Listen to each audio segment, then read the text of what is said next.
नमस्कार दोस्तों, हमारे बीच मिस्टर अमित जोरी जी जो आरा के चेयरमैन हैं और 26 जून जो नशा विरोधी दिवस मनाया जाता है नशा मुक्ति के लिए, ये जो पूरे वर्ल्ड में या विश्व में जो मनाया जाता है उसके बारे में थोड़ी सी जानकारी और थोड़ा सा प्रकाश डालेंगे अमित जोरी जी। और मेरे कुछ सवाल हैं, मैं इनसे जानना चाहूँगा कि सर ये नशा मुक्ति दिवस जो मनाया जाता है, नशा विरोधी दिवस जो मनाया जाता है, ये क्यों मनाया जाता है? जी दोस्तों, आप सभी को मेरा नमस्कार। और मैं सभी को बताना चाहूँगा कि अंतर्राष्ट्रीय नशा विरोधी दिवस 26 जून, हर साल 26 जून। और एक बात मैं आपको सभी को बताना चाहूँगा कि पूरे विश्व के अंदर 26, ये जो जून का महीना होता है, पूरे जून के महीने में सबसे ज़्यादा अंतर्राष्ट्रीय दिवसों को मनाया जाता है। और ये अंतर्राष्ट्रीय दिवस कैसे, इसका मापदंड है, क्यों मनाया जाता है, वो मैं आपको बताऊंगा। कि जैसे नशा मुक्ति है, नशा मुक्ति को जिस दिन पूरे विश्व के अंदर सभी लोगों ने हिट किया या उसको देखा, समझा या उस तक पहुँचे या उसकी जानकारी लेनी चाहिए किसी भी माध्यम से, चाहे वो सोशल मीडिया में, वो यूट्यूब पर गए हों, चाहे वो फेसबुक पर गए हों, चाहे वो और किसी माध्यम से, तो सबसे ज़्यादा विश्व के अंदर जिस टॉपिक के ऊपर लोग उस टॉपिक को हिट करते हैं, रीच करते हैं, उसी मापदंड को ध्यान में रखते हुए उस दिन वो अंतर्राष्ट्रीय एक दिवस घोषित हो जाता है।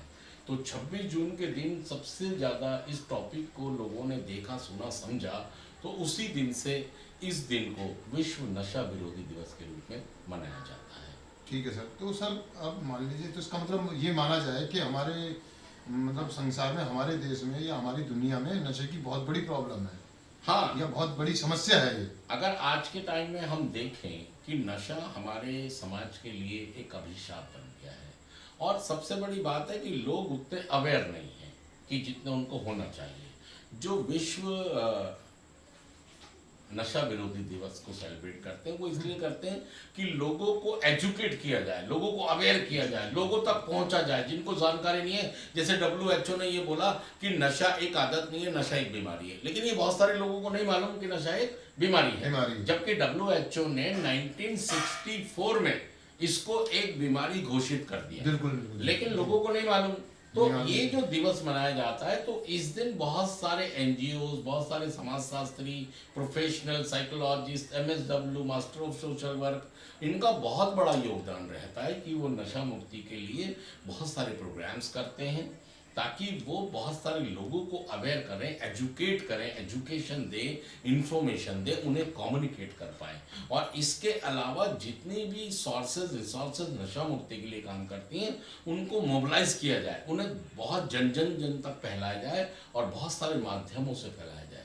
तो ये नशा विरोध, इसका नशे का विरोध किया जाता है। और इसके अलावा ट्रैफिकिंग, मतलब जो नशे की आवाजाही होती है, उसको भी रोकने का एक प्रयास किया जाता है। तो जितने भी डिपार्टमेंट्स होते हैं, चाहे वो NCB हो, चाहे दिल्ली पुलिस हो, NGOs हो या प्रोफेशनल्स हो, वो सारे लोग मिलके काम करते हैं। और हम तो हमेशा ये बात करते हैं कि जो एक भागीदारी होनी चाहिए, समाज की भागीदारी जो होनी चाहिए, प्रशासन की जो भागीदारी होनी चाहिए, समाज की जो भागीदारी होनी चाहिए, और जो राजनीति भागीदारी होनी चाहिए, ये सारी भागीदारी जो आज हैं, इस बे पर सभी भागीदारियों का हिस्सा बढ़ाया जाए, सभी लोगों को इस मुद्दे में शामिल किया जाए, क्योंकि बहुत सारे ऐसे परिवार हैं जो बर्बाद हो रहे हैं।